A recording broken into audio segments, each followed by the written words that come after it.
How many of you grew up like I did? Not rich. Now, I'm not theologically or philosophically shallow enough to tell you money will make you happy. Money will not make you happy. You get more money, it will make you more of what you are right now. If you are miserable and you get money, you will be lots of miserable. If you're a jerk and you get money, big jerk. And it'll mess with your family too. So money is not going to solve your problems. It's going to make them bigger. It's also going to make your opportunities bigger. If you're a generous person, your generosity will go into overdrive. You'll be outrageously generous. And you get a lot of money, we'll call you a philanthropist. Cool word. That means you give a lot of it away and you have a blast doing it. You found the most fun you'll ever have with money is when you find that. So we live in a cause and effect world. What you plant, you will harvest. You will reap what you sow, right? So if you plant stupid, you will get a crop of desperate.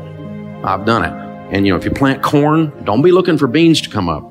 Don't be shocked by, because what you put into your life is what you're going to get out. So we found that there's 5 things that if you do these 5 things with money, over a period of time, like 10 or 15 years, you will build a level of wealth 100% of the time. And now I said a level of wealth. I don't know what level because I can't predict car wrecks and cancer. I can't predict tragedy.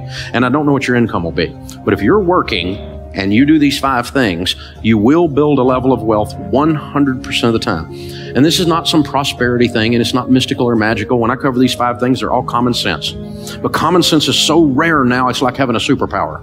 So let's look at the 5. The first one is get on a budget. A written plan. You have to do a budget.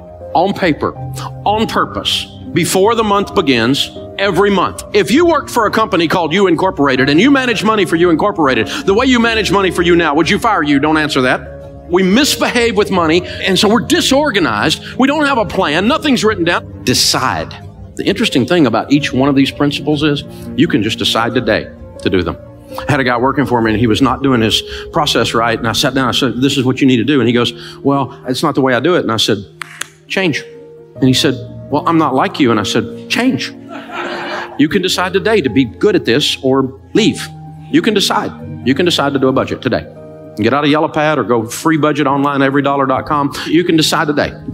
I'm going to start managing money well today. Because you're going to keep getting what you've been getting if you keep doing what you've been doing. You know this, right? Sowing and reaping. And the second one is you need to get out of debt. Now, we know this one. You knew Dave Ramsey was going to talk about getting out of debt because you know the Bible says the borrower is slave to the lender. It's real. Now, here's the deal. Think about this. Your most powerful wealth building tool is your income. Let me show you what slavery looks like. This week, they came out with new data that shows that the average car payment in America today, according to the National Auto Dealers Association, is $499. That's dangerously close to $500. You take $500 a month and invest it from age 30 to age 70 in a decent growth stock mutual fund, you'll have $5.6 million. That's what a car payment costs you. So who'd you make rich? General Motors, Ford, Lexus, I don't know, Toyota. Who was it? You made somebody rich. It wasn't you. And you're driving along in something you can't afford, scratching your head and wondering why your kid's college fund isn't funded. Because we're giving it all to somebody else. And they have nicer furniture in their building, have you noticed? Something's going on here, guys. And some people in here got a student loan's been around so long you think it's a pet. You got MasterCard in your life. I mean, it's hard to be a slave if you don't have a master, so you might as well. We've discovered bondage and American distress. It just keeps going and going. And I've done it too, y'all. I'm not picking on anybody. I'm just saying, here's the deal. Think about this. What if you had no payments? Can't even get my head around that. Well, you're always going to have a car payment. I hear people say that. Little man can't get ahead. You're always going to have a car payment, so drive something nice. YOLO. Right? Which, by the way, is addressed in Proverbs. It says fool right after that. See, these are how we talk when we're losing. You can't get ahead. I sure hope we can elect a president who will fix my life. Not going to happen. Neither one of them got the goods, I'll just tell you. You're in charge of your life. It's the only one that's going to work. And that's what changes. So how do you get out of debt? Well, you have to decide to not borrow anymore. That's the first step, isn't it? We had plastic surgery at our house. Had a plastectomy. Decided we're not borrowing money anymore. MasterCard. Capital One. What's in your wallet? Money. You're weird, Dave. You're right. And I'm not broke anymore either. I decided I'm not living like this. I hadn't had a credit card in 30 years. You don't have a credit card? I don't have a credit card. That's my wallet. It's got green presidents' faces. And it's got 4 pieces of plastic in here, 2 debit cards, one on my business, one on my personal account, which will do everything your stupid credit card will do. I travel more than any 2 you put together. Shut up. It works, okay? Dave, you're not getting airline miles. Yeah, I've met a lot of millionaires, and none of them said, Dave, I made it all on my airline miles. I hadn't heard that one, so I got my driver's license and my handgun carry permit.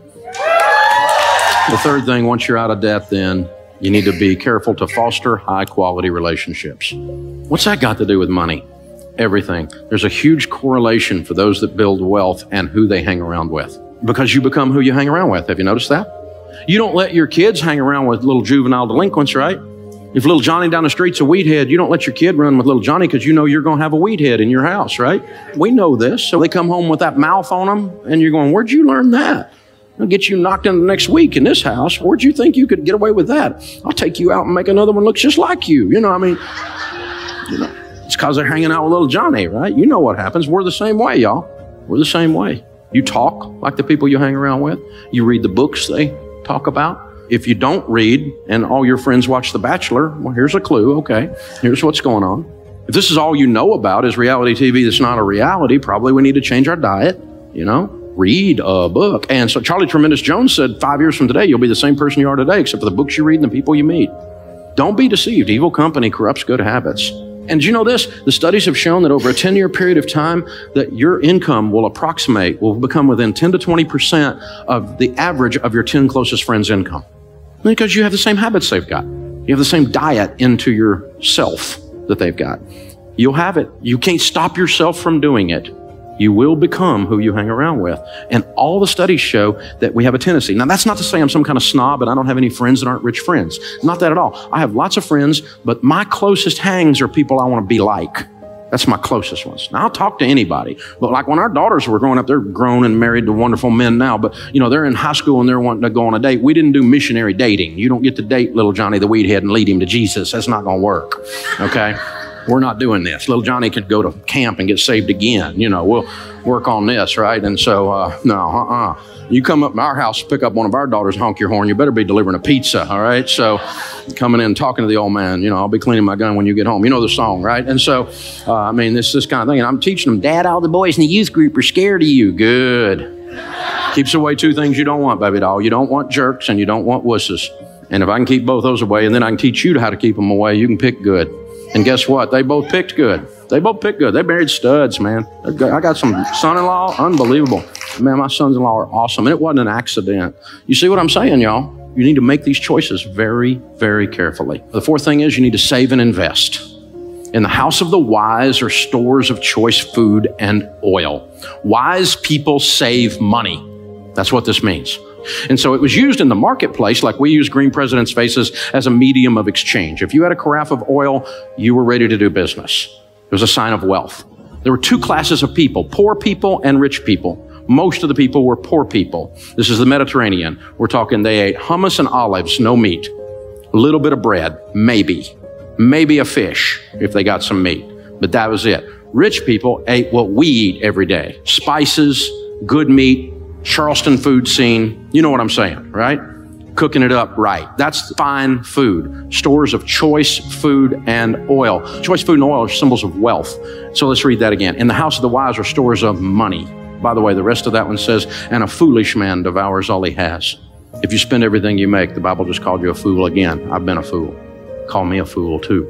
And I decided to change. Wise people save money. Why?